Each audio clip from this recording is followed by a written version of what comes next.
As a prophet, one of the hardest truths you need to accept is that it's not everybody that you can help. It is not everybody you can help. There are people who are on their way to distraction. There are people who are on their way to trouble. And you may try to do everything to help them out, to bail them out, but you find out that they are not ready to receive the help you are ready to offer them. There are people you know that what they are doing, they are about to land themselves in a very big trouble. They are about to land themselves and their whole family into a very big trouble. And you try to do everything possible as a prophet. Sometimes this may be your church members, people you love, people very close to you, and you try to use your prophetic intelligence. You try to do everything possible to help them out, just to realize that they are not ready to get the help you are ready to offer them free of charge. And you see, I've been dealing with a case for some times now about a certain man who is a criminal. A certain man who is a criminal. And I never knew that this man is a criminal. I never knew that this man go around stealing people, robbing people.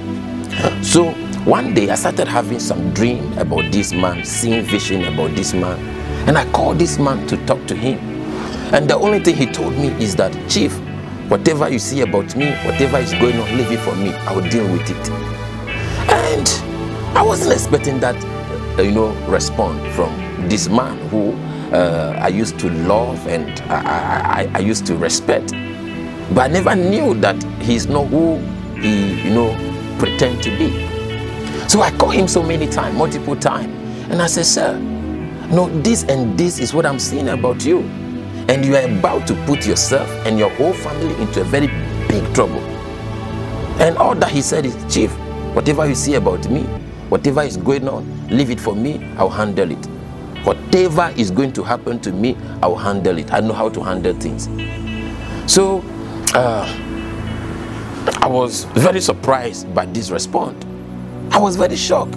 I was like, is it that this man doesn't believe what I am, telling him? Or what exactly is going on? Because I expect, I didn't expect the response and the result he was giving me. Please, can you mute your microphone? Can you, everybody, mute your microphone? Mute your microphone.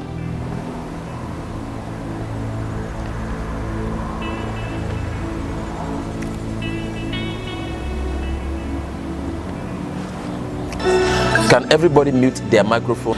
So I wasn't expecting that kind of response from this man. So I was so troubled. And I said, sir, I see so much trouble coming. I see so much trouble coming your way. So much trouble. I see so much trouble coming for you, your family, and your children. And he was like, whatever the problem is, I'll deal with it. And I was like, this is me, a prophet, telling you, I see this and this and this about you. And all that you are telling me is whatever the problem is, you deal with it. Then I begin to feel somehow funny about this man.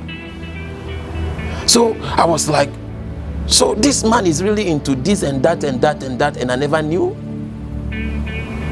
So I was like, let me look for somebody who is very close to this man, somebody who knows this man very well, to talk to the person so that the person can talk to this person.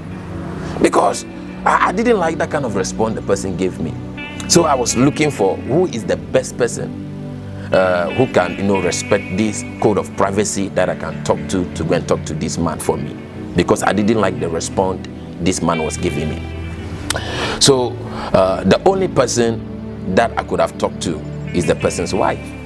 And this is something very sensitive, and I don't know how to tell the wife. Imagine telling somebody's wife that your husband is stealing, or your husband is a thief, or your husband is a criminal, or your husband has robbed somebody. So I was like, what is the best way to talk to this person's wife so that the wife can go and find ways and means to talk to him.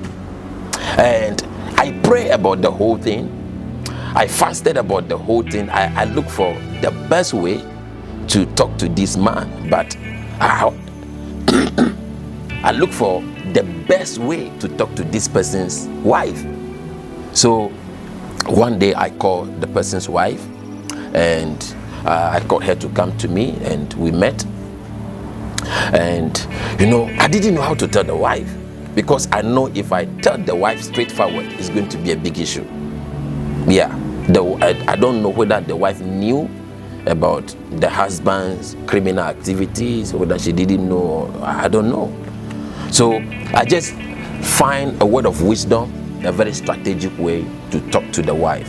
And I told the wife to go and advise the husband whatever that he may involve himself into that will put him in trouble or the family in trouble, something like that. And I also said, tell him to be very careful about friends, the places he will go, the kind of things he want to do, and blah blah blah blah blah.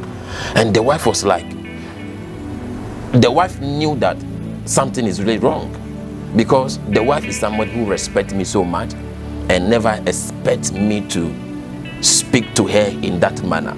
And you see, one major thing that people know about me is when it comes to prophecy, when it comes to prophesying to people, I go into details. I prophesy raw. That is why if I cannot prophesy to you with the level of accuracy and details, I will not prophesy to you at all.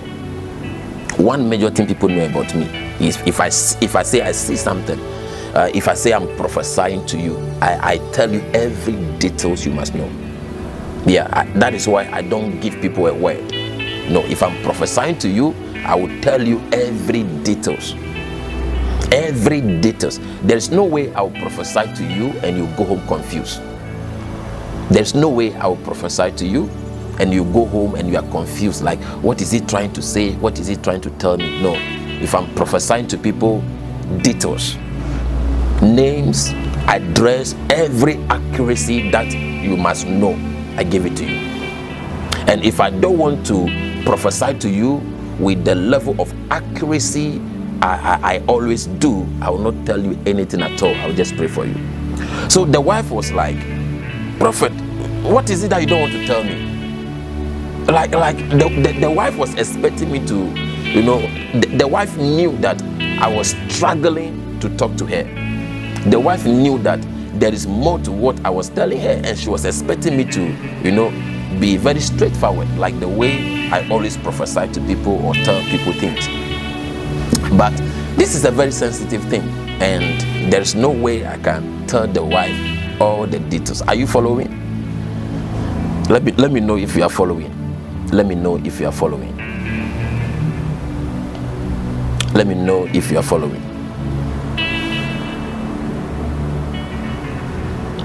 Let me know. All right, so unfortunately, I cannot tell the wife every details. So the wife left, and few hours after the wife left, this man called me, giving me warning. Yeah, this man called me, giving me warning that if you see something about me, don't tell my wife. If you see something about me, don't tell my wife, because my wife doesn't know how to handle issues. And I was like, so this man is truly into this and this and that I've been seeing about him. Yeah, and few months later, he involved himself into another thing, and I saw it and I called him, and he was like, Chief, whatever you see about me, I'll handle it. I know how to handle things. Whatever I'm doing, I know what I'm doing. I know how to handle things. Whatever is happening, whatever is going to happen, I'll handle it. I said, you are putting yourself and your family and your children in trouble. This man looked at me and said, whatever trouble it may be, I'll handle it. You see, you cannot help everybody. You need to know this. Okay? This is the last mentorship class we are going to have because of one or two issues that I need to deal with for the rest of the year. So I want to repeat this to all of you. you cannot help everybody. Yeah, you cannot help everybody. And most of the time, the people you want to go your way out to help them, they are the one who will turn back and hurt you.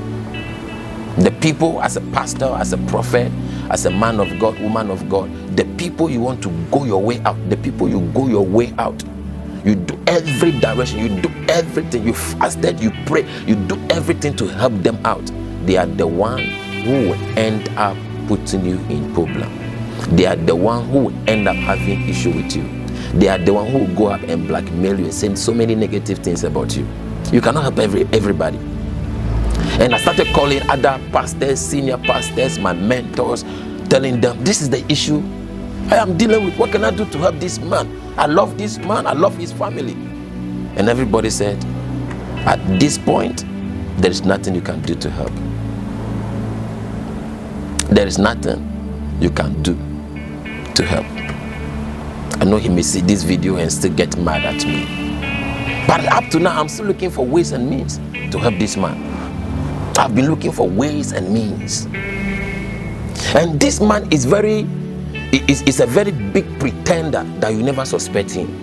He pretends to be very sweet. He's somebody who pretends to be very sweet, very nice, very kind, very lovely. But he's a very dangerous criminal that you will never suspect. And I still wonder whether the wife knows about his criminal activities or not. I'm still wondering whether the wife knows about his criminal activities or not. I'm still wondering. And you see, I remember something happened again, and that was the second time I spoke to the wife, and the wife didn't react to the whole thing very well. I remember something happened again, and that was the second time. That was the second time I spoke to the wife face to face, and the wife reacted to the whole thing very badly. Yeah, the wife reacted to the whole situation very badly. Yeah, those of you who were part of my previous mentorship class we did in April. Those of you who were part of my mentorship class we did in April, you know about the whole story. The wife reacted to the whole situation very bad, very aggressively, and the husband was so happy. And I was like, did the wife really know who she's married to, who this man is? Yeah. And recently, this man did another thing again. And I called him and I said, sir, this thing you are doing, did you count the cause and the consequences that will come? I'm going to talk to your wife. And he was like, if you tell my wife, I'll come after you. And I said, who? If you tell my wife, I'll come after you. And I was like, ooh. And right now, he's looking for ways and means to convince the wife to believe that I'm a false prophet and all my prophecies are fake and I don't see anything and God doesn't speak to me. And I was like, wow. and this man feels that he is so powerful spiritually, so untouchable, that there's nothing somebody will do to him that will hurt him. I remember one of the one-on-one encounter I had with this man. He said to me, he doesn't fear anybody and anything. Yeah, and there is nothing that will happen to him or his children that he will be so hurt. And I was like, wow. I told him, stay far from me. You are too wicked and evil. Stay far from me. Yeah, stay far from me. The funny thing is, the following Sunday, I was preaching in church, here in this church. And I saw the wife of this man The wife, from the beginning of this issue, the wife stopped church long time ago. So I saw the wife of this man walk through the door, came to the church and sit down. I was like, this woman has stopped church because of this issue. Why is she in church today? Okay. Then I saw the sister of this man. And the sister of this man stopped church about 2 years ago because something happened between her and her daughter and the mother, some issue, family issue, so she stopped church. The sister stopped church about more than 2 years ago. So why is the sister in church today? And by the time I realized, I saw the same man who I told him not to come to church again, to stay far from me. He also came to church. And the Lord said to me, he thinks he's fooling you. He went and forced the sister and his wife to come to church with him. Yeah, he forced them to come to church with him. It's another pretend. Because he was thinking maybe when he comes to church alone, you disgrace him or you tell him to get up and leave the church. So he went and bring the sister and the wife. Do you know the shocking thing about everything that happened? The same thing he did to other people that I have been talking to him about, he did it to me. And just for me to find out that he did the same thing to one of his former pastors. Yeah, he did the same thing that he was doing to other people, the same criminal things that I've been advising him about. He did it to me too. The same stealing thing I've been talking to him about. By the time I realized, he stole from me too. And in the midst of investigation and trying to find out things, I found out that he stole from his former church, his former pastor too. He robbed his former church, his former pastor too. And I was like, this man, what is wrong with you? So I called him. I've been hurting so much for this man and his family. I called him, I said, sir, so you mean you steal me? And not only me, you steal your former pastor too? Borrow money from the church you didn't pay? You did this and this and this to your former church too? And he was like, oh my God. He was like, whatever is going on, leave it for me. I'll deal with it. And I said, do you know the trouble that will come for you and your family and your children? This man looked at me and said, whatever I am going to do, it will backfire. And whatever somebody is going to do to him is going to backfire. And I was like, now I'm in a situation where I cannot talk to the wife. I cannot talk to the children. Because if I tell them everything that this man is into, I don't know whether they are going to believe me. And they may go after the man and the man will come after me. If I call the wife or sit down and talk to the wife about how evil, wicked and criminal the husband is, I know what the wife is going to do. The wife will go after him. And he's also going to try to do everything to show to the wife, to pretend. I know the wife will go after him. Yeah. Because if I talk to the wife about all the evil and the wicked and the stealing and the robbery that the man has involved himself into, I will also provide the wife evidence, which the husband, former church pastor, will also testify that, hey, your husband robbed me too, and blah blah blah blah blah. And I know this man is so evil that he will try to look for ways and means to prove to the wife and the children that he's not a thief. Even if he has to hurt me physically, he will think about doing that. Listen to me. You cannot help everybody. Type it in the comment section. Type it. You cannot help everybody. And you see, one major lesson I've learned from last year and this year is that There are people that even if you see them on their way to distraction, don't even tell them, because they know everything they are doing and they are ready for the consequences. There are people you don't prophesy to them. There are people, even if you see them on their way to crash, on their way to die, you just keep quiet. You just watch them die. You just watch them destroy themselves, because they are aware of what they are doing. They know they are ready for it. Yeah, they know and they are ready for it. I'm telling you. I remember one of my biological brother, 2009, 2020, I had a vision about him. My biological brother, I had a vision about him, about something he wanted to involve himself into. So I called him and I said, this is what I saw about you.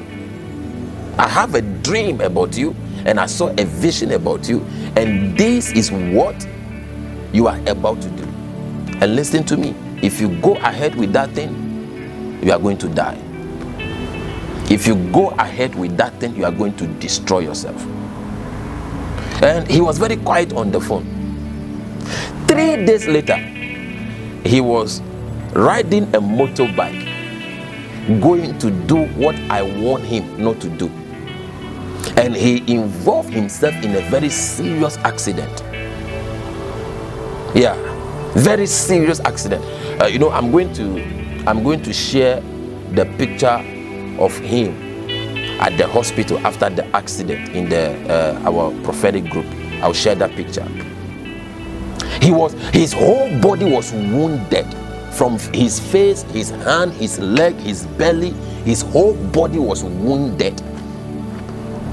His face was swollen. His whole body was wounded. And when he himself find a way to send me the picture, I was like, so despite me warning him, he still went ahead. He still decided to go ahead and do what I want him never to do. There are people like that. It was later he apologized. There are people like that. And you see, we need to also understand that there are people that the devil has taken control over their thought pattern, over their mind. That no matter how you talk to them, they will never change. They will never repent. They will never, withdraw themselves from the evil that the devil has programmed them to do. I'm telling you, you need to understand that there are people that the devil is using them to do things that they themselves, they are not aware that these things that they are doing, it is the devil that is pushing them to do it. There are many people who are living certain lifestyle that is not their will. There are certain people who are doing certain things. They are stealing, they are robbing, they are promiscuous, they are doing all manner of things, lying, deceitful, deceiving people, doing all manner of evil, criminal, and bad things that they themselves, they don't know what they are doing. Why? Because the devil has taken control over their thought pattern, over their mind, and it is the devil that is using them to do whatever he wants them to do. Yeah, and when people get to this place, no matter how you pray for them, no matter how you advise them, no matter how you counsel them, unless God himself intervenes, you cannot help them. Unless God himself intervenes, they will never come to themselves. I'm telling you, until God himself intervenes, you cannot help. Sometimes I will cry, I will pray, and I cry, look for ways and means. I love these people, I love this person, I love this person. Lord, what can I do to help? What can I do to help? What can I do to help? There is nothing you can do to help. Yeah. You see,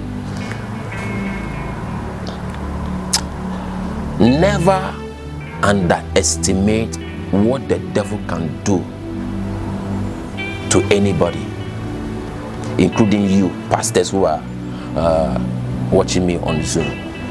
Never underestimate what the devil can do to anybody the devil has targeted. Never underestimate what the devil can do to anybody, regardless who they are, regardless their position, regardless how people respect them. Never underestimate what the devil can use people to do. Never underestimate. Haven't you heard from the news so many times? 60-year-old man raped 12-year-old girl. Hello. Haven't you heard respected people that everybody is looking up to them, ended up doing certain things that you'll be like, what came over you? Why will you do this and that and that? Never underestimate what the devil can use people to do. I was telling you a story about myself many years ago when I was between 6 and 10 years old. At between 6 to 10 year old, anytime I see people park their car, I will go and punch the tire and give them flat tire. Yeah, at that age, less than 10 years, anytime I see somebody park their car, I will just go get a broom. You know, those those of you watching me from Ghana, Nigeria, and South Africa, you know this broom that come from a palm branch. Okay, I'll go and look for some stick, and I'll point it in the where you pump the tire. I'll punch something into it, and I'll hear. That's all. And I enjoy doing that. You know, I have received all the beatings of my life, but I don't know why I cannot stop. I receive all the beatings of my life. I don't know why I cannot stop. Yeah. By the time they finish beating me, let somebody come and park their car. I am going. It wasn't me. Yeah. It wasn't me. It wasn't me. Never underestimate. That is why, listen to me.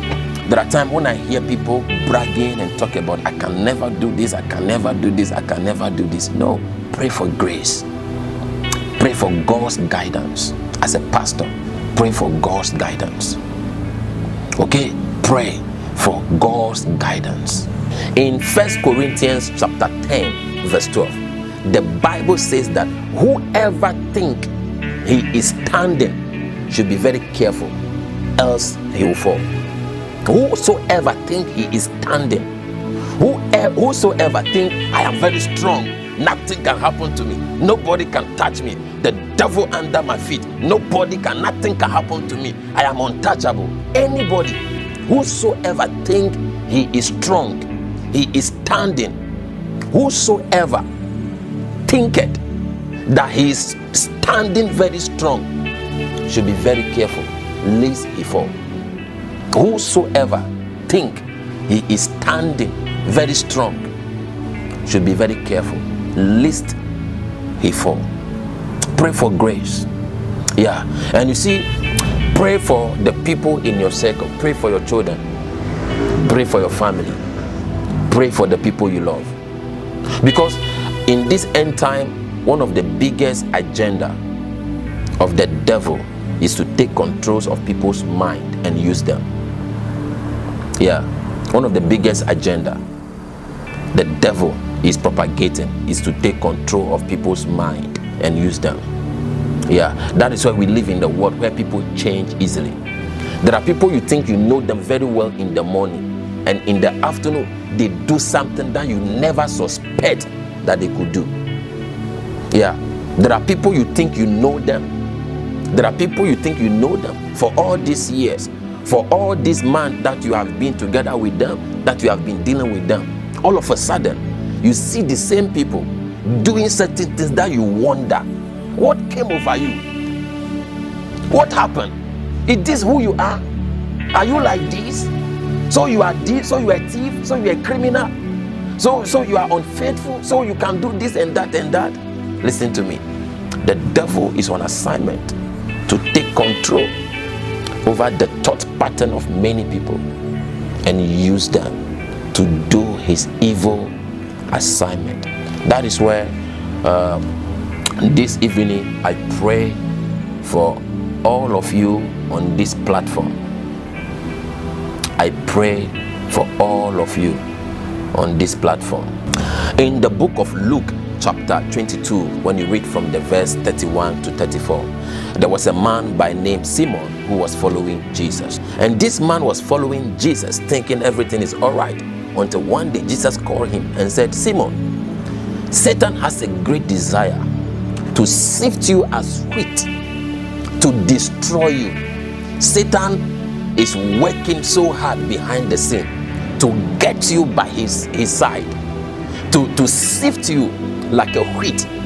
But I pray for you, but I interceded for you.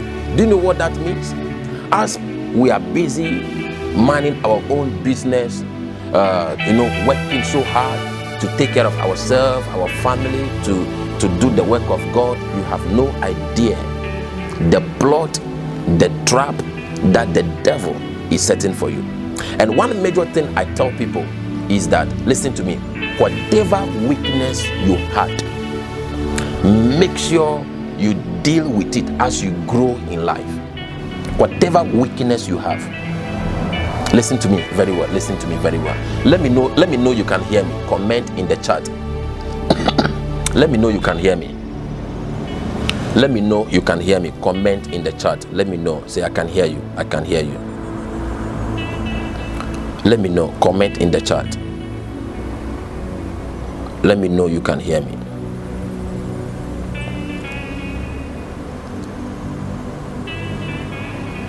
Yes. Yes. Yes. The rest of the people, are you sleeping? Comment, I can hear you. I can hear you. Comment, I can hear you. I can hear you. I can hear you. All right, listen to me. One major thing as a pastor, as a young man of God, you have to be very careful about is knowing whatever weakness you have. Because one major thing I have seen in the life of many people is that whatever weakness you have, that you don't deal with it completely, it will catch up with you and destroy you when you get to the top. Yeah, if you are somebody who used to steal, you used to rob people, you used to take things that doesn't belong to you, you used to borrow money from people, you used to, sleep around with women, you used to lie and do all manner of ungodly things. And now you are a pastor, and now you stop because you are married.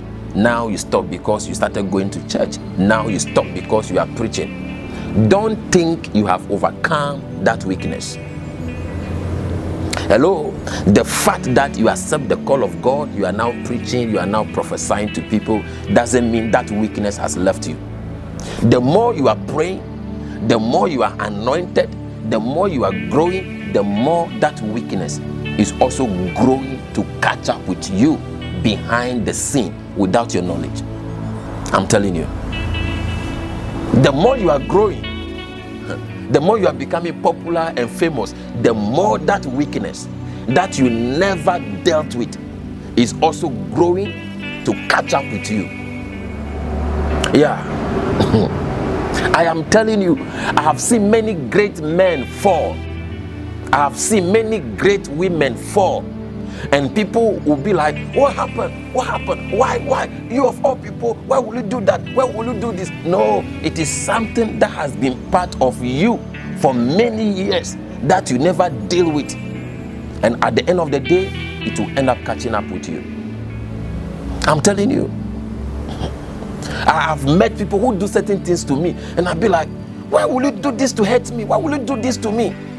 Just to find out that it is a weakness they had many, many years ago. There are people who steal from me. There are people who rob me. There are people who steal my money. There are people who steal from me. And I'll be like, why would this person of all people be the one to do this to me? And the Lord will tell me, it is a weakness that has been part of their life all these years that they never dealt with. They have been stealing and robbing people from a young age. They have been stealing and robbing, and that weakness is there. So anytime they see an opportunity to steal, anytime they see an opportunity to steal, that weakness will pressure them to do something that they don't even want to do. That weakness is there. I am telling you, anytime they see the opportunity to do something, then that weakness, that energy will come over them, and they ended up doing something that they may not even intentionally want to do, but they did it out of the influence of a weakness they had that they never conquer. Yeah. I've seen married men going wayward. I've seen wives. Yeah. Yeah.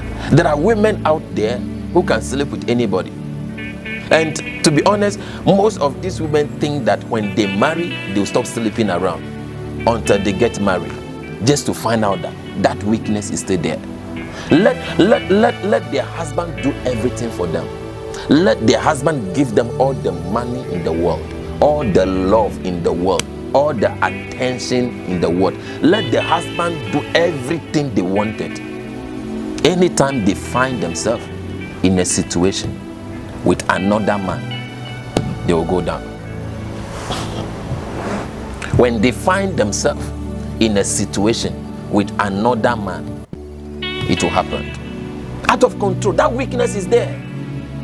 So the fact that you are married doesn't mean, oh, no, that weakness is still there. If you don't deal with it with discipline, it will disgrace you. Yeah. If you don't deal with it with discipline, it will disgrace you. It can be an anger issue like my own. One of my biggest problems is anger. Yeah. And from 2014, I've been praying about it and it's not going. So what do I need to do? Discipline. Yeah, discipline. Yeah, discipline. My biggest issue is anger. My biggest issue is anger. If I get angry, it doesn't look good. The kind of things I do when I'm angry doesn't look good. That is where I take a longer time dealing with issues. Why? Because I don't want to deal with issues from the place of anger. I know what my anger can do. So I take a longer time dealing with issue. So when I'm dealing with issue and I am getting angry, I stop. Yeah. Sometimes I can be talking to people and dealing with issues, and the moment I realize that I am getting angry, I said, let's talk about this another time. I walk away quickly. Yeah.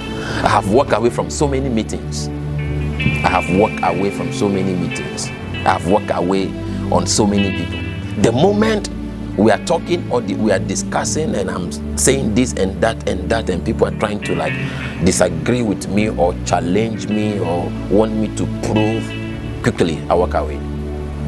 Yeah. And even if that will make you call me names, say I am rude, I am disrespectful, I prefer that than for me to let that anger out. Yeah. I prefer you to say all manner of things about me than for me to let that anger out. Yeah. So whatever weakness you know you have, if it is about money, discipline it. I'm telling you. If it is about money, discipline it. Discipline yourself. Bring yourself under discipline. Bring yourself under discipline. I'm telling you. Bring yourself under discipline. Whatever weakness you know you have, deal with it. Yeah. Don't assume. You see, one major misassumption that many people have is that the fact that you used to steal and now you are no longer stealing doesn't mean the spirit of stealing has left you. It is there. It's just that you have not found yourself in a situation where you can easily steal anything. So don't think that spirit has left you. Yeah, if you are a man who is a woman, who used to be a womanizer, you know, you have the feeling to sleep with any woman. You are very unfaithful and infidelity all over the place. If you are now in a certain relationship, or you are now married to somebody and you are no longer sleeping around, it doesn't take away the fact that that spirit of promiscuity is no longer with you. Yeah, the fact that you are no longer doing certain kind of evil, bad things and negative things you used to do before doesn't mean you are free. It doesn't mean the spirit behind those operations has left you. They are there. Oh. Hello, they are there. I'm telling you, they are there.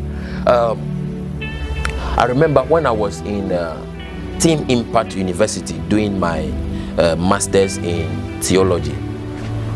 Yeah, there was an example that one of our lecturer, Dr. Mensa, there was an example that one of my tutor, Dr. Mensa, gave us. He said there was this hunter who went to the forest and found a baby lion. The hunter went to hunting and found a baby lion and brought the baby lion home and started taming and training the baby lion to be like a dog. So this hunter had so many dogs, so he used some strategy to brand the dog with the lion. So the lion started acting like the dog, and everything is all right and everything is okay. So the lion became like a pet, and people are afraid of coming to this man's house, and people keep telling this man that, hey, don't ignore the fact that the lion is a lion, not a dog.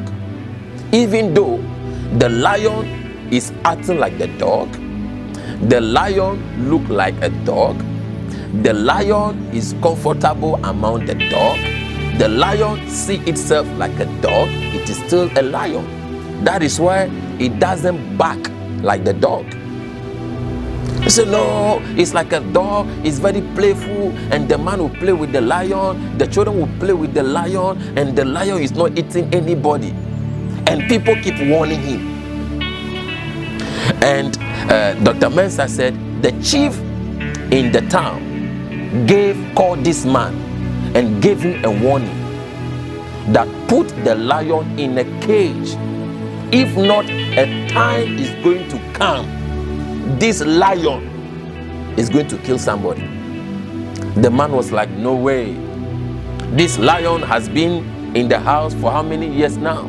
It has never killed anybody. So one day, one of the hunter's son was playing with the lion, and the lion's claw scratched the hand of the boy, and the boy started bleeding. The claw of the lion scratched the hand of the boy, and the boy started bleeding. And accidentally, the lion used its tongue to lick the blood from the boy's hand. And as soon as the lion licked the blood and tasted the blood, immediately the lion nature of this lion that has lost its lion identity, that lion that didn't know that he was a lion, that lion that has been trained to act like a dog, to live like a dog, to eat like a dog, as soon as he licked the blood from the boy, immediately the lion nature that has been deposited inside that lion, that the lion himself never knew about, came over the lion, and the lion ate up the boy. Hello? That lion had the ability to eat fresh. Let me know who is listening to me. That lion, all these years, never knew that there is something inside of him that can lick up and eat a whole human being. But the day he tasted of the blood, that lion nature came out. Listen to me. You may not know certain things you can do until you find yourself in certain situation. That is where discipline is very important. I'm telling you, that is why discipline is very important. Discipline is very important. I want to take questions. I want to take questions. I want to take questions. Yes, Al-Shadin, right? Al-Shadin, right? That is why I avoid problem. That is why I don't have friends. That is why you hardly see me going places, because I know I have a serious anger problem. That is where I am not really invited, I don't go. Yeah, anywhere I am not really invited or my presence is not needed, I don't go.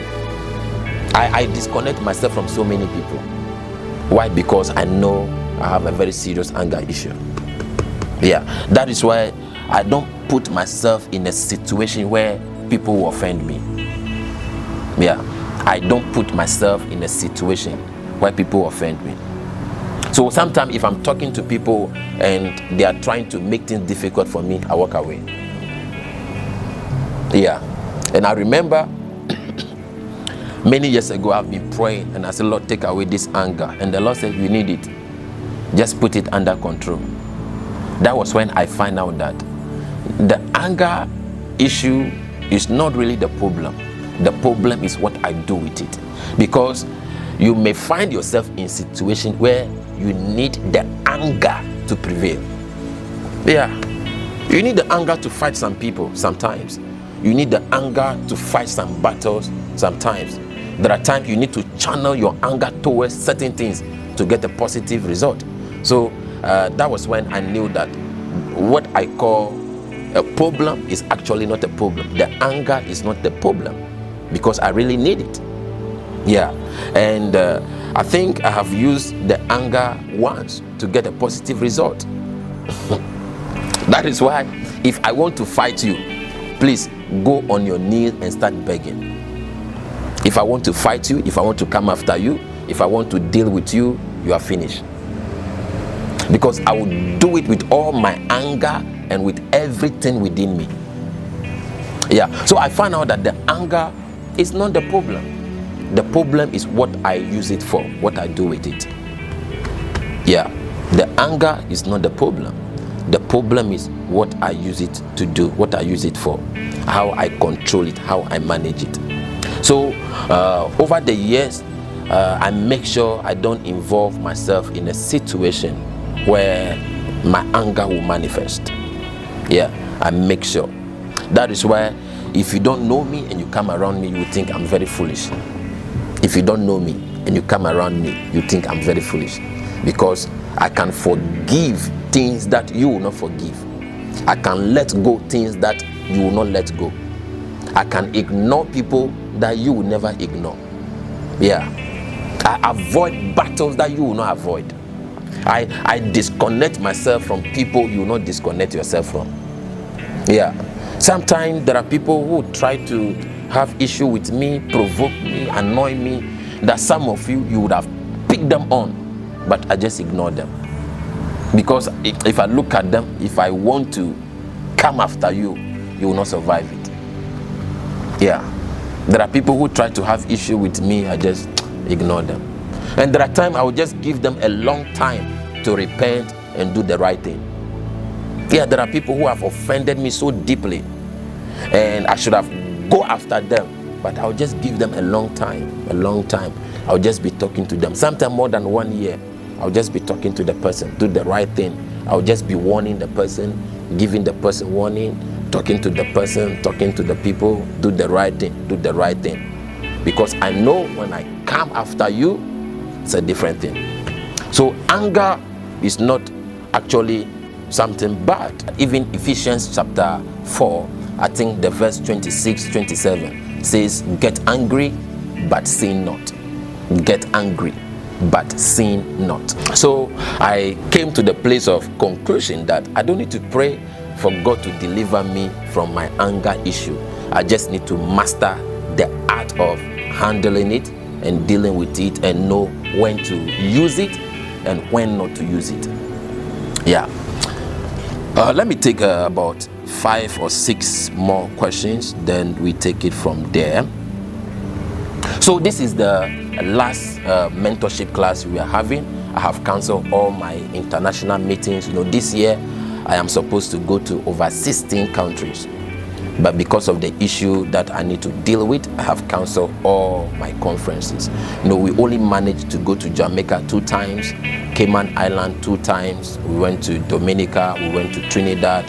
Yeah, and I have to cancel all the conferences, and I have lost a lot of money because most of these conferences I have paid for some of the venue, pay for 1 or 2 things, some of them I pay for ticket, but I have to cancel all the Beauty for Ashes conference across all the nations that we need to go. And you see, most of this country I spend money to even do advert. Yeah, I spend money to even do advert and to promote the conference in those countries, but I have to cancel it. Why? Because I need a lot of time to deal with this issue that I've been talking to you people about it for more than a year now. Yeah, I need to cancel all the program so I can give myself undivided attention to deal with this issue. And somebody say, Stacy, I can't pronounce this name. Stacy Apesil. Is it Apasil or Apesil?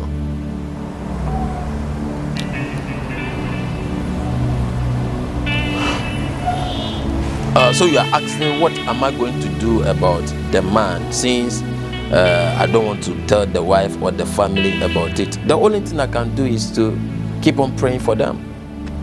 Yeah, because if I tell the wife, it's going to be a big issue. Even though I love them and I want to do everything possible to help, but yeah, you need to know you cannot help everybody. Yeah, you cannot help everybody. This reminds me, 2019, I was about to leave Ghana and come to Amsterdam, and there was this vaccination called yellow fever vaccination. That is a requirement. It's an injection, so I need that injection to be able to travel. Oh my God. So I went to the doctor. One thing I don't like is taking injection. So I went to the doctor. I think it's a police hospital in Accra, and they do some tests, and the final stage is for me to take the injection. To be honest with you, I was offering, let me be very honest, okay? Can I be honest? I want to be very honest with you, but please don't use it against me. I want to be very honest with all of you, but don't use it against me. So when we enter the consultation room where I am supposed to, they have to inject my buttocks. So I need to, pull down my pants. So I called the nurse and I said, Madam, I don't like injection, and anytime I take injection, my whole body will be swollen. So please, I want to pay you, I think, I said I want to pay you 500 Ghana cedis for you to just fill the form and say you have given me the injection. And this woman was like, you say what? I said, please, I want to pay you 500 Ghana cedis for you to just sign the form that you have given me the injection. As I told you, I want to confess, I want to be very real.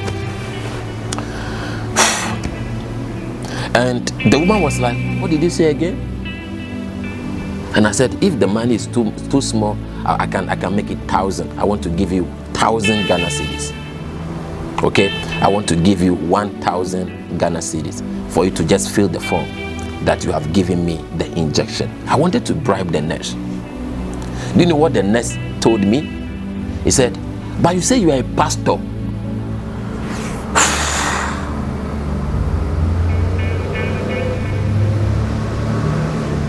This old woman, she said, you want to give me 1,000 Ghana cedis to fill the form for you? And you say you are a pastor? I was like, do you know how much 1,000 Ghana cedis is in Ghana? That was a lot of money.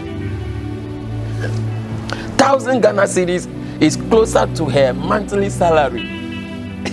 I am sure that 1,000 Ghana cedis is very close to her monthly salary at that time. But this woman said no, she will not take the bribe. Anyway, that was the first and last time I wanted to bribe somebody. I don't bribe people. This woman was like, but you say you are a pastor. And I covered my face in shame. And she said, it's a requirement, you have to take it. I was crying. I was crying. I was crying. I went on my knees. I begged this woman, and to be honest with you, anytime I take injection, my whole body will be swollen. I don't know why. Anytime I take injection, my whole body will be swollen. And I don't know why. I will be in pain more than 1 week. So I cry out, I explain, I called my mom. And my mom also told the woman that I have a problem taking injection. This woman said, I have to take it. So, do you know what this woman almost did? She packed her tools and everything and said, Mr. Grant, I think you are not ready for the injection. Go out. I was like, Mommy, it has not come to this. Say, no, go out. I will not do it again. So now I have to beg her to give me the injection. In other words, she's like, if you are not ready to get the help, I will not force you.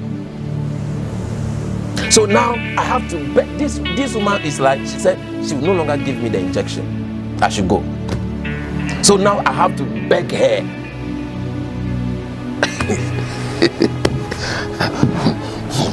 So at the end of the day, I have to be crying, and she gave me the injection. Yeah, you see, there are people, if they are not ready to get the help you want to offer them, don't force them. Don't force them. Yeah, don't force them. There are people, you love them, you really want to help them, but you know, there's nothing you can do to help because they are not ready. Yeah, until the trouble comes, until hell is after them, until their family is trouble, people started dying, they will not remember that you offered to help. Yeah, until they are so much troubled, until they are hurting, until evil has come for them, they will never remember that somebody like you has offered to help. So it's not everybody you can help. It's not everybody. Yeah, there's no doctor that will force you to inject you. If you don't want the injection, they will leave you. No medical doctor will force you to take medication. If you don't want to take it, they will leave you. If you don't want the help, they can't help you. I killed Jeroman. I killed Jeroman from St. Kitts. Yes, I'll be posting the link of the book I talk about in the WhatsApp group, so you can just go and download it. Yeah, it's just a very small book.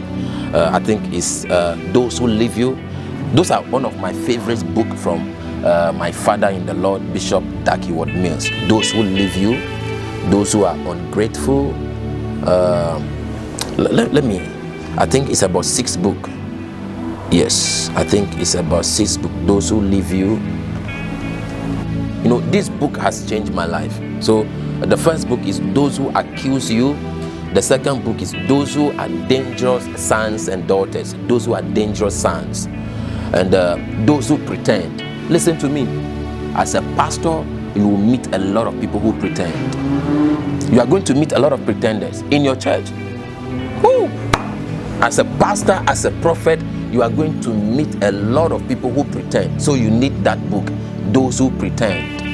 Yeah, there are people who pretend they love you, they love your children, they love your wife, they will come for your children, they will be posting your children picture on their profile picture, they will be posting your picture on your WhatsApp DP, they'll be posting your family picture on their status, posting your children on their status, pretending to love you, but they are dangerous. They will pretend they love you. They pretend they love your family, but they are dangerous. There are some who every week or every day, they'll come to take your children out. They'll come, oh, I want to keep your children. I want your children to come and spend the weekend with us. I want this and this. They'll pretend. They are dangerous. It's a cover-up. You are going to meet a lot of people who pretend. Yeah, sweet talk. They'll call you and tell you sweet things, give you all the sweet advice, all the nice advice. It's a pretend. So you don't catch them. you know, I have a very serious story coming up, and it's going to be a national news. Yeah, I have some. I'll be posting some videos in few weeks time or few months time, and it's going to be a national news, and it's about something that happened to me. Yeah, so watch out for it. Those who pretend. Those who pretend. Read that book, Those Who Pretend. I've met a lot of people who come to church, who come around me, and they pretend. I remember there was one man who came to our church here in Barbados, and so many people warned me about him. I remember I took a picture with him and I posted it on Facebook, and people would call me and say, Prophet, I saw a picture of you on Facebook with this man. Do you know him? He's a criminal, he's a thief. So I remember I called this man and I said, I post a picture that I took with you on Facebook, and so many people are calling me, telling me you are this and that and that. I should be careful about you. Who are you? And he said, oh, Chief, oh, Prophet, there are people who know me from my past. When I was a young man growing up in Barbados, I used to do all manner of foolishness. I used to, be like a gangster, wear a ring all over my finger, chain, goat teeth and tattoo and those kind of things. And yeah, so there are people who still think I am into those things, but now I have changed. And I was like, okay. I remember so many people came to church and they were like, Prophet, I love your church, but trust me, I will never come to church. I will never come to your church again because of this man I see in the church. That man is a thief. Oh, don't let him fool you. He's not a Christian. Yeah. By the time I realized all the things people were telling me about him, he ended up doing it to me. People told me he's a thief. By the time I realized, he ended up stealing me. So you meet a lot of people who pretend, those who pretend. And as soon as he steals from me, he started pretending to be the sweetest person ever. He would call me every day to check up on me, advising me. I need to save money to buy a house and blah, blah, blah. And I was like, whoa. After stealing from me, you are now a best friend. You will meet a lot of people who pretend. Yeah. You meet a lot of people who pretend. And I started seeing how the strategy he was using and how I was like, what? I've never met any criminal or any thief who is very smart, pretend to be sweet and nice and kind. Well, it's a story that I will be talking about another time, so watch out for it. Yeah. It's going to be a big story, so just watch out for it. And the only thing he fears is he doesn't want his wife to know that he is into all these things.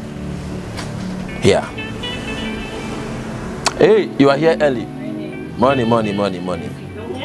Huh? This is here? No, I came here after about 6 thereabout. Message at 6:30. Yeah. But you want to see message when they get ready for left? I was here after 5. Hey. Yeah. Whoa. Yeah. So the next book is Those Who Pretend You Need It. Those Who Pretend You Need. Yeah, I'm on a Zoom meeting. Those Who Pretend.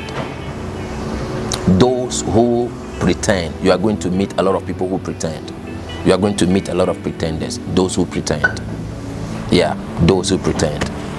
And you see, this man I'm talking about, the only thing he doesn't want is he doesn't want his wife to know that he's into all this manner of things. And you know, let's go. Those who are proud. Those who are proud. You are going to meet a lot of people who are very proud. People who are nobody but they are proud. People who have nothing but they are proud. You cannot tell them anything. They don't listen to anybody. Proud people. Nobody but proud.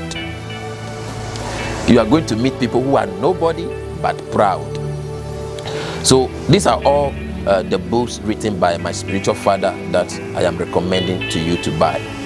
Yeah, and I'll be sending you the link. You can also download it. I have them, so I'll send you the link for you to download them. But don't share it with anybody, okay? Those who forget.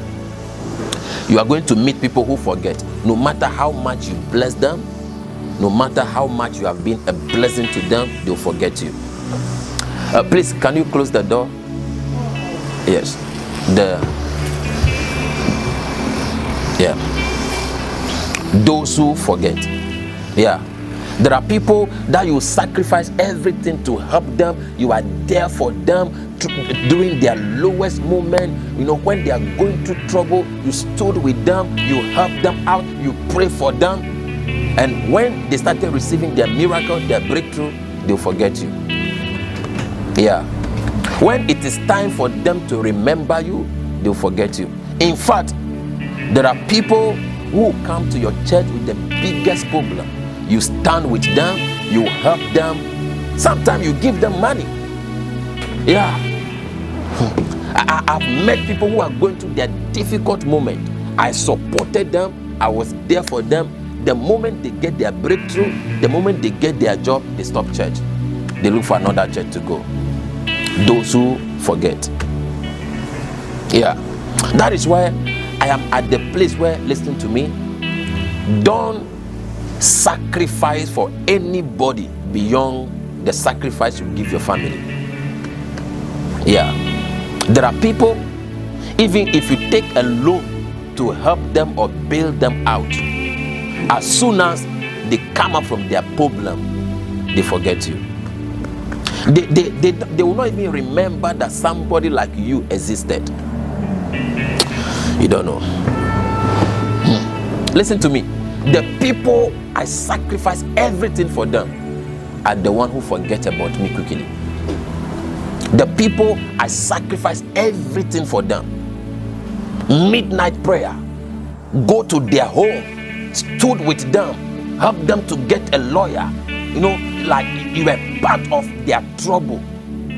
Like their trouble became your trouble. You did everything by your power, by your spirit. You did everything that you can do to help them out. As soon as the storm is over, they are smiling again, they are restored, they receive their breakthrough, their miracle. You will not even hear about it. You will never even see them again. You will never see them in church again. Those of you who have been in ministry for a long time, you know what I'm talking about. Yeah. They will never remember you. So you need to beware of those who forget. And when they forget you, you don't get hurt. Yeah. And you need to get the book called Loyalty and Disloyalty. Yeah. Those who are ignorant. The next book is Those Who Are Ignorant. There are people who are very ignorant, very careless. Ignorant people. Those who are ignorant. You meet a lot of ignorant people. There is nothing you can explain to them that will make sense to them. You cannot help them. Sit them down. Prophesy to them. Tell them everything going on in their life. Tell them what they must do. Oh, they will not take you serious. Yeah, they will not take you serious. Those who honor you, ooh, I love this one. Those who honor you. There are those who honor you. I'm telling you. Somebody there? Okay. There are those who honor you. You are going to meet people who honor you. Ooh, I have few of those people who honor me. Like one of my daughter, my pastor in Jamaica, Shoshana Smith Palmer. She's one of those who honored me. That woman, I don't know whether to say that lady or that girl. She and her husband, they really honor me. They know how to honor me. Anytime I go to Jamaica, they stop everything for me. Yeah, when I go to Jamaica, I don't need to worry about anything. I don't need to bother about anything. They are there for me. Whatever I need, I don't even need to talk about it. Whatever I need, it is done. Whatever I want, it is done. I can call her anytime in the night, in the day, and said, I want this, it is done. Yeah, I can call her right now and I say, I need this and this and this. She will stop whatever she's doing to make sure that which I want, it is done. Those who honor you. Yeah, those who honor you. So you need to get this book. Number one, those who accuse you. Yeah, there are those who accuse you. There are people who call you false prophet and lie about you. There are people who come around you and go and tell people lies about you. Or they left church because they find out that you are into this, you are using witchcraft, you are not from God, and blah blah blah. Those who accuse you, you meet a lot of those. I have met a lot of them. Yeah, I have met a lot of those who accuse me. You meet a lot of them. Those who are dangerous sons. You meet a lot of people, you are trying to help them, you are trying to mentor them, and they are very dangerous. They will go out there, disgrace you, tarnish your image, say so many lies about you. Dangerous sons, you meet them. Those who pretend, I talk about that. Those who pretend, those who are proud, those who forget, those who are ignorant, and those who honor you. Those who honor you. Those who honor you. So I will share this book with you. I think you can even get them. It's about $10 on Amazon. These books are about $10 each on Amazon, so you can get them. Yeah, and it is a book under loyalty and disloyalty from the same father of mine, Bishop Dag Heward-Mills. Yeah, so this is the end of this class, and we are no longer going to have any class for the rest of this year because I have something very important to focus on and to deal with, and that is also the reason why I have canceled all my conferences across all the countries we are supposed to go. You know, we are supposed to go to St. Kitts, but we cancel it. We are supposed to go to St. Vincent, we cancel it. We are supposed to go to Guyana, Grenada, Bermuda, Curacao, Antigua, Bahamas. We are supposed to go to Guyana. We were in Guyana last year. We are supposed to be in Guyana, British Virgin Island. It's about 16 countries. Anguilla, Saint Martin, Saba. You know, we cancel all these conference. We cancel all this meeting because of the issue I told you that I need a lot of time to deal with. Yeah. So I want you to stay connected, and one of the major reasons why I created the WhatsApp group is to give you any update. Yeah, I'll be giving you any update. Yeah, and I'll also be, you know, anytime I have a little time, I will, you know, share with you some scriptures or record some videos and post it in the group, and I'll do some videos, post it on our private YouTube channel for you to go and watch. Yeah, so I want you to stay connected for any update. You know, if you are not following me on Facebook, Instagram, TikTok, or across all the social media platforms, I want you to do. You have no idea what I'm posting across all those social media platforms. So God bless you, and the remaining questions I will be answering in the WhatsApp group. The remaining questions I will answer them in the WhatsApp group. I have some meeting with some people who are waiting to see me.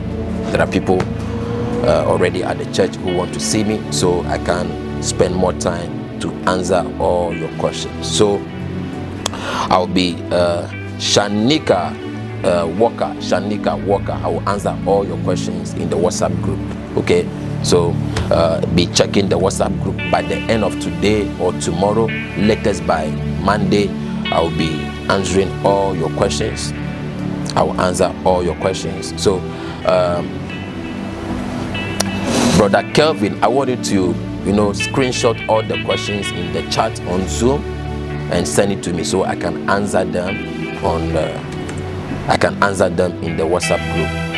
So take note of all the questions in the chat, screenshot them, send it to me on WhatsApp so I can answer them in the WhatsApp group.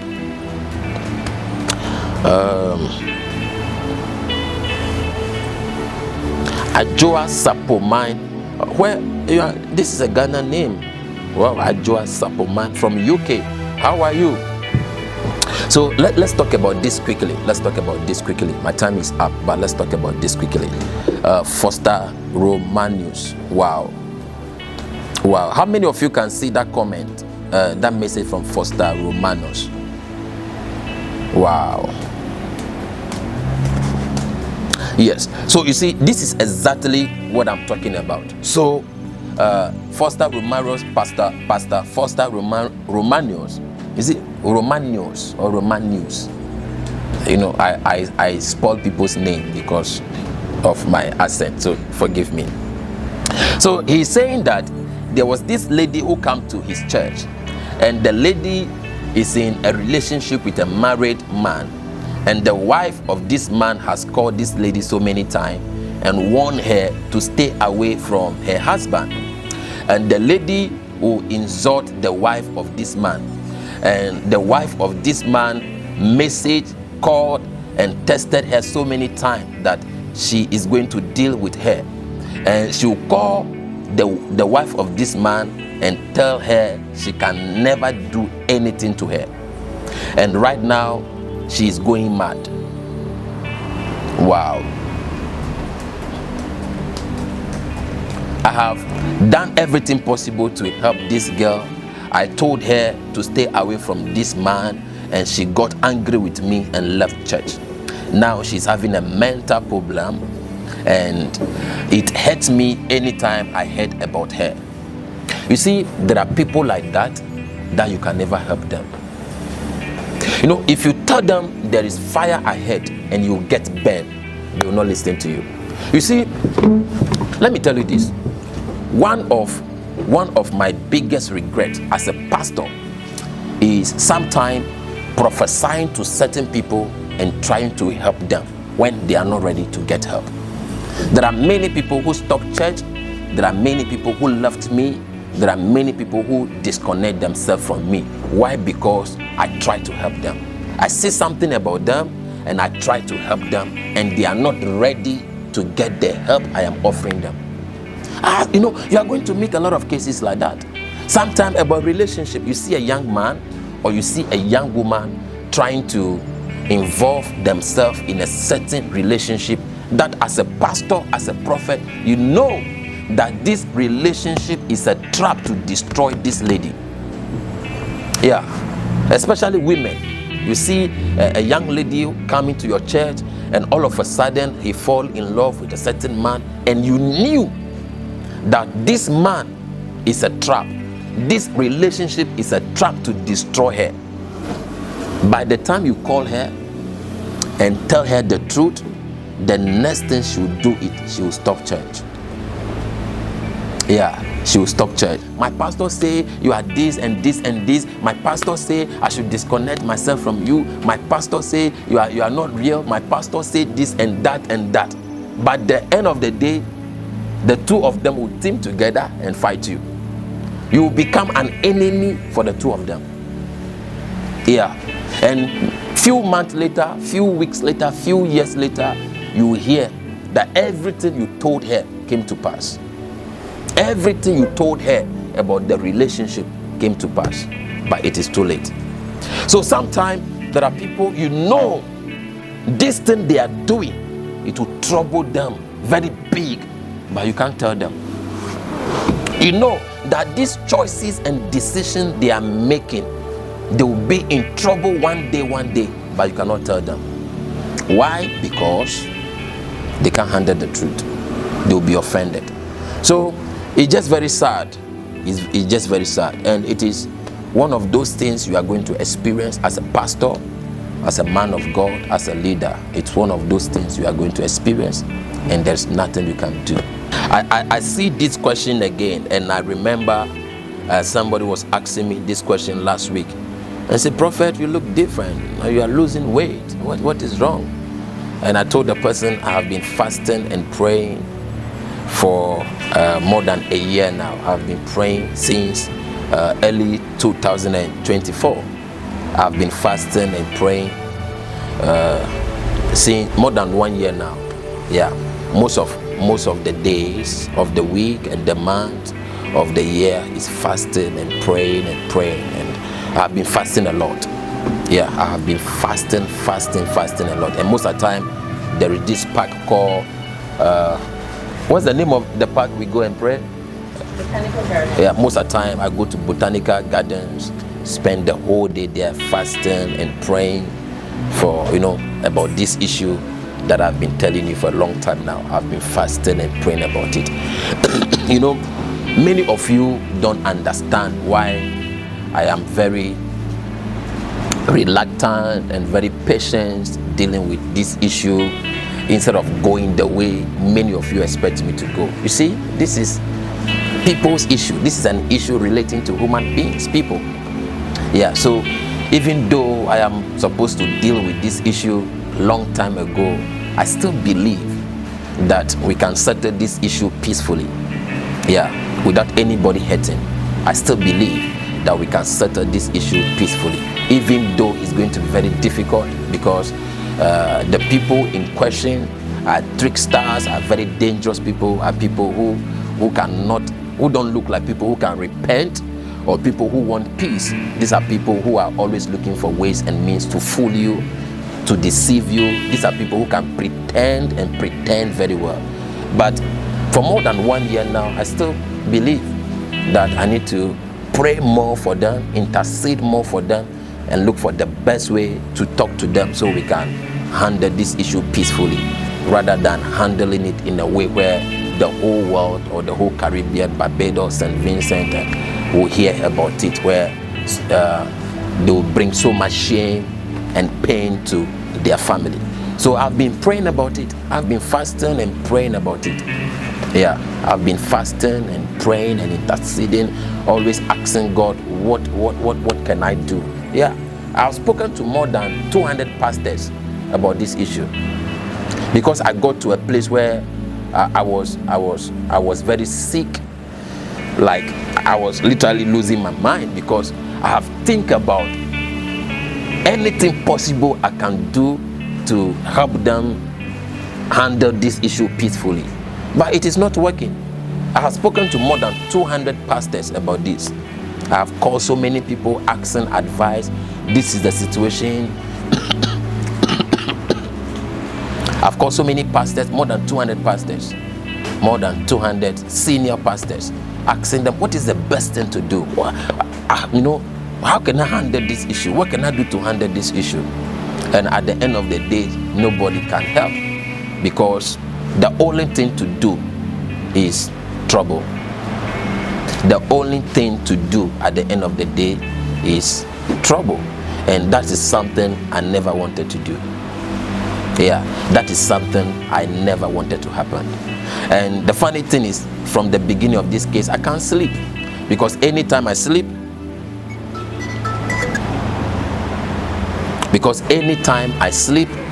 the kind of dreams, the kind of visions I see about these people, the family, it doesn't look good. Yeah, especially I traveled to a country called Dominica for more than 2 weeks. How many days we spent in Dominica?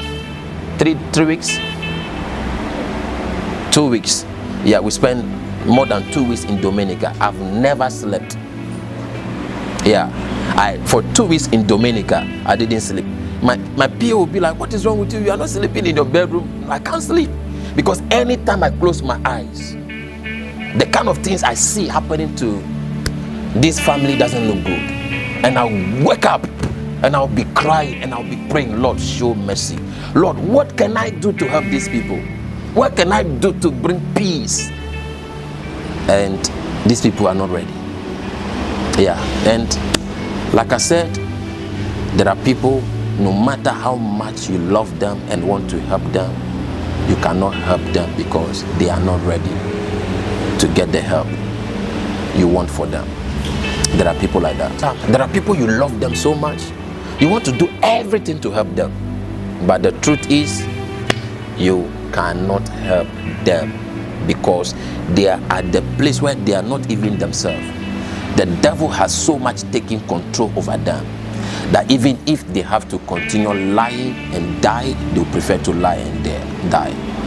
If they have to continue lying and die, they will prefer to lie and die. If they have to continue lying and go to jail, they will prefer to continue lying and go to jail. Why? Because the devil wants to destroy them. So there is nothing you can do to help. There's nothing you can do to help. I've met people like that. There's nothing you can do to help. Recently, there was this woman who spent more than 3 days at our church here in Barbados looking for me. And you know, once upon a time, I do something we call one-on-one session where people will come to see me one-on-one. I'll prophesy to them and pray for them and counsel them. And this woman came to see me about close to a year ago, over a year ago. She came to see me. And I prophesied to her, told her something that is about to happen to her and her family and this and that and that. And it's about something about family, her husband, her children. And I said, this is what is going to happen. And this is what your husband is doing and blah, blah, blah, blah, blah. And I told her what she must do to counsel that which the devil has plotted and planned. And I didn't hear from her again. And I remember I followed up. I called her and I said, you know, the last time you came and see me, I told you you need to do this and that and that and that. And she said, Prophet, you know, I've been busy with work. I've not forgotten about the direction. I've been busy with work. And you know, I'll call you when I have time. That was the last time we spoke. I didn't hear from her again until everything I told her, like everything I told her is happening within a week. Within a week, everything I told her, how the husband is going to leave and how what is going to happen to the children and everything just happened within a week. Everything just happened like that within a week. Everything just happened like that. Everything I told her that this is going to happen to your children, your son and your daughter, this is going to happen, and your husband is going to do this, your husband is going to accuse you, and police case and blah blah blah, your husband is going to pack his thing and leave the house to stay with another woman. Everything is happening. Now she called my number, Prophet, I want to see you. I'm at the church. Where are you? I want to see you. You remember about a year ago, you prophesied to me about this and this. Everything is happening. I am at the church. Can you come? I want to see you. And I was like, I don't see people unless they have an appointment to see me. And today I will not be at the church. Say, Prophet, what about tomorrow? I think she called me Monday. And I said, I will only be at the church on Thursday because we have church on Thursday. Tuesday, she was at the church the whole day. Wednesday, she was at the church the whole day. Prophet, I've been at the church, so can you come? Can I come to your house? Where can I see you? Prophet, I need help, blah, blah, blah. I am ready to do what you told me to do. And I was like, You see, there are people like that. They will ignore you. They will take you for a joke. They will think you are mad. They will think you don't know what you are saying. They will think you are a false prophet until trouble started coming. Yeah. They will take you for a joke. They will think you are lying. They will think, oh, you are one of those stomach prophets. They will ignore you. They will take you for a joke. They will think you are mad. They will say you are not hearing from God. You are false. You are lying. You are speaking your mind until everything you told them started happening. Until they started seeing hell. Until the devil started choking them. Until they started seeing so much trouble that they can't handle. That is why they'll start running to you. They'll start looking for you. They'll start calling you. Oh, man of God. Oh, bishop. Oh, prophet. Oh, apostle. Remember, I want to see you. Oh, prophet. Yeah, when it is too late, when there is nothing you can do to help them anymore, that is when they'll start running to you, calling you, crying for your help. Yeah, and there are people like that. And sometimes I used to cry for these people until I get to the place where I realize that, you see, there are people, no matter the trouble they are going through, you don't need to cry for them because they deserve it. Whatsoever a man sow, that is what they must reap. If they sow evil, they must reap evil. If they sow wickedness, they must reap wickedness. There is no way you sow coconut and reap pawpaw or mango. Yeah, there's no way you are going to sow a seed of coconut and ended up reaping potato. It doesn't happen like that. Whatsoever a man sow, they reap. So there are people, no matter the evil, the wickedness, the pain, their family dying, their children dying, their husband dying, things, so many evil happening to them, you don't need to feel bad about it. Yeah, you don't need to cry about it, because that is what they choose. That is what they choose. Yeah, that is what they choose. They choose death. Yeah. Deuteronomy chapter 30 verse 19. The Bible says, I set before you life and death. Choose life. And there are people who choose death. Yeah. There are people who know. There are people who see life and death and they decided to choose death. You finish? She said what? Let's continue. So I have set before you life and death, heaven and earth, good and bad. Choose life. But there are people who know the right thing to do, but decided to do the bad thing. So when they are reaping the fruit of their evil and wickedness, you don't cry for them.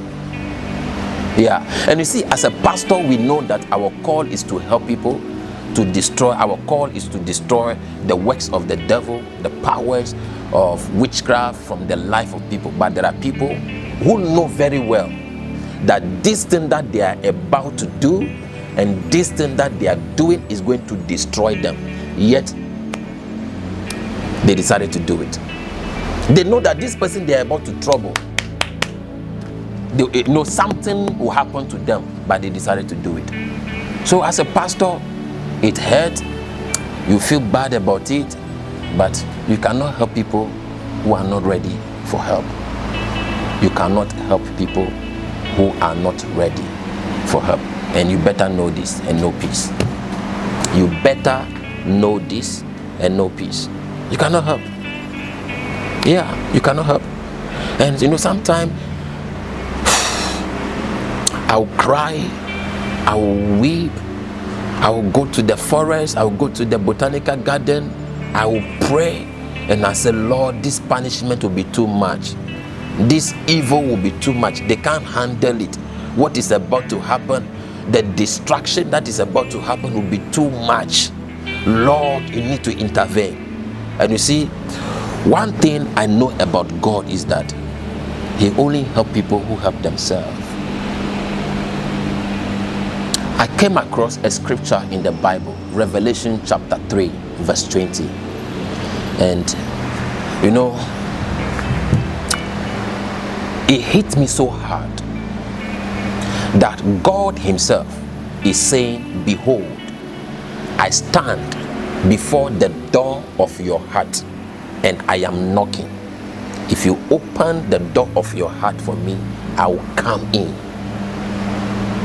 And I was like, God is standing at the door and knocking and need your permission before He come in. That is God for you. You know, heaven help those who help themselves. There's no way, you know, it is not easy for God to just intervene like that, because there are people who don't even need God. Yeah, there are people who don't even need God for Him to intervene for them. So no matter how much you pray, asking God to intervene, God is not going to intervene, because the person you are praying and asking God to intervene for, that person don't even need God to intervene. That person is not even born again. That person is not saved. That person is full of evil and wickedness. The heart of that person you are praying and asking God to intervene for, that person's heart, motive and mind, everything about that man, that person, that woman, that man is full of evil, wickedness, deception, lies and pretend. So what make you think that the prayers you have been praying, the fasting you have been fasting, asking God to intervene is going to work? It will not work. It's not going to work. It's like you put a heavy stone in a saucepan and put it on the stove. It's not going to get soft, no matter how much you boil. In fact, look for a very huge cylinder and boil for 1 month. There's no amount of boiling you are going to boil a stone for the stone to turn soft or for the stone to get soft. It will not happen. A stone is stone. There are people who have the heart of a stone. There are people who have the heart of a stone. So no matter how nice you are to them, no matter how much you try to talk to them, counsel them, advise them, it will not work. Yeah, the story of this man I've been telling you, I tried my best to draw this man very close to me, thinking that is going to help. It didn't help. I tried my best to draw this man very close, like very close. Yeah, very close. I draw this man very close, thinking I will win him by drawing him close to me. I thought drawing him very closer to me, will help him to come out from the place of wickedness and evil to do the right thing. It didn't help. There are people like that. No matter how much love you show them, they don't know what love is, because they are ready for evil and wickedness. Yeah, they are ready for evil and wickedness. And until I told myself that, hey, listen to me, there's no amount of counseling, talk, love that I can show this man that will make him do the right thing, because he's ready for the evil, deceptions, pretend, the lie, the stealing, the criminal activities. He enjoyed that. Yeah, and I found out that the only person he fear is the wife. Yeah, the only person he fear is the wife. That is why all these evil and criminal activities he has been doing, he doesn't want the wife to know. He doesn't want me to tell the wife anything about him. He doesn't want me to tell the wife anything I see about him. Yeah, he doesn't want the wife to know anything about his criminal activities. But I was telling you some times ago that I know that the wife suspect, the wife is very the wife know that the husband is into some criminal activities, but it's just that she has no evidence. I am very sure that the wife of this man know that the man he called husband, the man she's married to, I am very sure that this woman know that the man she called a husband, the man she's married to, is a criminal, is a thief, is somebody who is very deceitful. But she may not have any evidence. Yeah, she may not have any evidence, and she's trying to brain. And the funny thing is, this man is trying to brainwash his wife and his family to see me like I'm a false prophet. He's trying to brainwash the wife, trying to tell the wife things to make the wife see me like I'm no longer a true prophet. I'm no longer the Vincent Grant that they know. Yeah, and I remember one Thursday after church, this man came to church and I told him, sir, don't come to church again. Stay far from me. You are so evil. You are so wicked. Yeah, you are so wicked. I've been advising you about the things you have been doing to other people, and I never knew you'd do it to me. So why will you steal from me and still come to church, pretend to be nice and sweet and kind to me, stay far from church. And he was like, oh, Chief, it hasn't come to that. You know, I told you to leave everything for me. I am dealing with it and blah, blah, blah, blah, blah.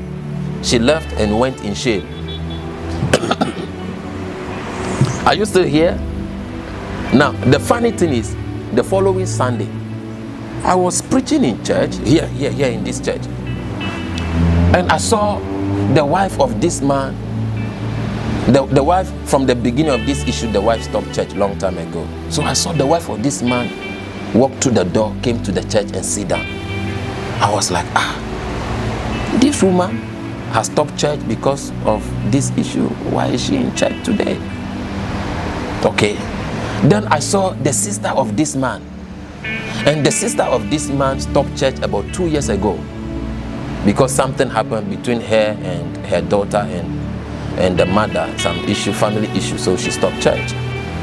The sister stopped church about more than 2 years ago. So why is the sister in church today? And by the time I realized, I saw the same man who I told him not to come to church again, to stay far from me. He also came to church. And the Lord said to me, you know, he thinks he's fooling you. He went and forced the sister and his wife to come to church with him. Yeah, he forced them to come to church with him. It's another pretend. Because he was thinking maybe when he comes to church alone, you disgrace him or you tell him to get up and leave the church. So he went and bring the sister and the wife. And I remember that service, the wife is not happy because I talk about certain things that the wife was not expecting me to talk about. Because anytime I see the wife in church, I'm so happy. I call her mommy. So the wife was not expecting me to talk about certain things, and I talk about it. Yeah, and I'm very sure the wife knows that this man I call my husband can do certain things, but it's just that the husband has been fooling her. So you see, you find yourself in situation where you want to help people, but you cannot help them. Yeah, and you see, let me share with you. This is the last mentorship class, so there are things I didn't even prepare for. But how many? Wow. Okay, let me finish fast. You know, I told you some people are here to see me, so let me finish very fast. You know, I used to. I don't want to use the word afraid, but one thing I don't like is court case. I don't like police case. I don't like court case. That is where there are so many people who have offended me and do things that I'm supposed to report them to police and go. I just ignore, because one, I don't have time to go to court. I don't have time to go to court. And number two, if you have issue with me, I know how to deal with you and get all the compensation I deserve that even the court will not give me. So if you have issue with me, or I have issue with you, I know how to deal with you without going to court. So I will not go to court. So I don't like court case. Yeah. And as a result of that, sometimes I will prophesy to some people and they went and tell some people that I told them this and this and this, and people will call me, threatening to take me to court and take me to police station and blah. I used to be afraid of those things. Listen to me. If you are a prophet, there are people you are going to prophesy to and tell them things that you see about them, and they are going to tell people they are not supposed to tell, and you are going to have issue. I remember 3 years ago, somebody came to me in Jamaica. I was in Jamaica. A woman came to me about a property that their mother left for her and her sister. They were only 2 children for. You know, there was a property that her mother left for her and her sister. And at the end of the day, something happened that they are about to lose the property.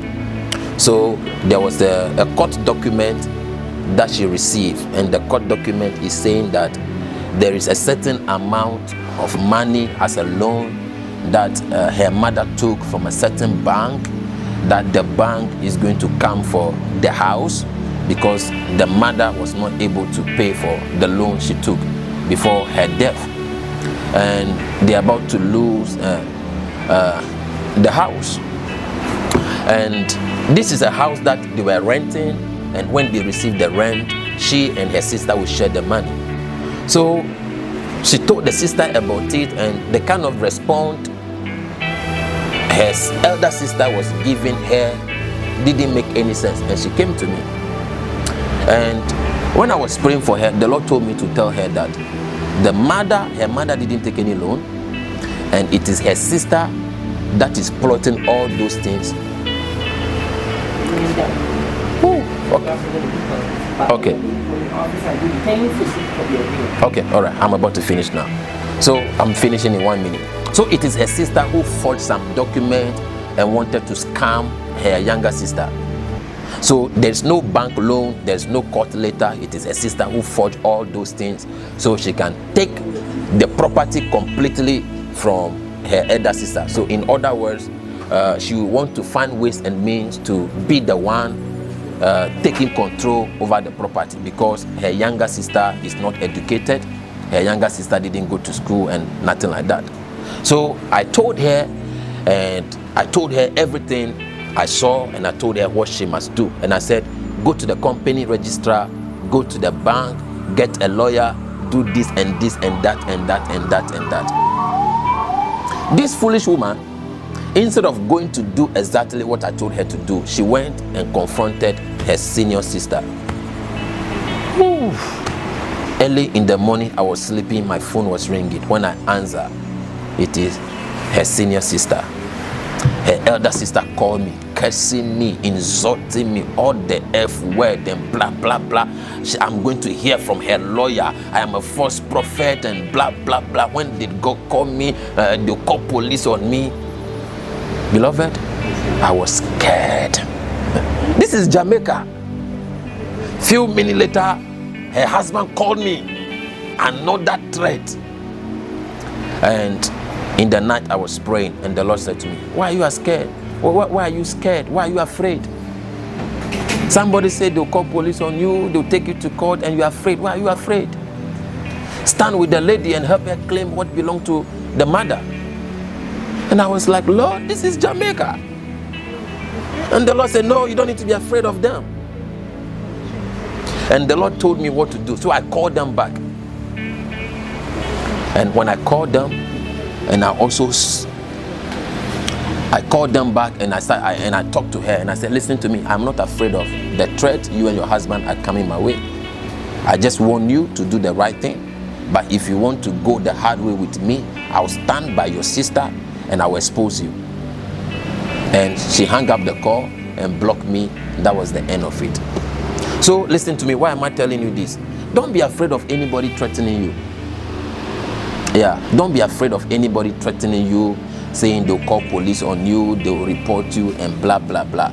I remember a few months ago, a man told me, said, do you know that I have my wife's cousin who is a gunman, that I can pay him some small amount of money and he'll kill anybody I want? Yeah, somebody was trying to threaten me indirectly. And I was like, you think I'm afraid of you? You think I'm afraid of a gunman? You see, sometimes when people see you, you are very gentle, you are wearing suit and tie, they think you don't know anything about the street. Sometimes when people see you, you are very nice, very polite, you don't want problem, wearing suit and tie, they think they can just threaten you and they can tell you some things and you'll be afraid. No. We are not afraid. We love people, we respect people, we honor people, but we don't fear people. Yeah, we don't fear people. And never let anybody take your kindness for granted. The fact that I love you, I respect you, doesn't mean I am stupid. Doesn't mean if I have to deal with you, I shouldn't deal with you. The fact that I love you, I like you, I respect you, doesn't mean if you are trying to take advantage of me, I shouldn't deal with you. Yeah, so I have a meeting with some people. Let's end it here. Like I said, I'll be answering all the questions in the WhatsApp group. So you can even leave the questions in the WhatsApp group instead of leaving it on Zoom. So leave all the questions you have in the WhatsApp group, and by Monday or Tuesday I'll make sure I answer all of them. God bless you and have a very wonderful day. And those of you watching me from Ghana, like I said, I may be coming to Ghana very soon. Yeah, I may be coming to Ghana very soon. So I look forward to see all of you. God bless you.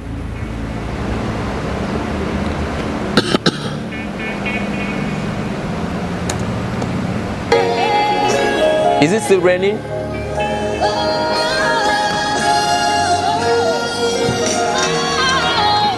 Oh, hi.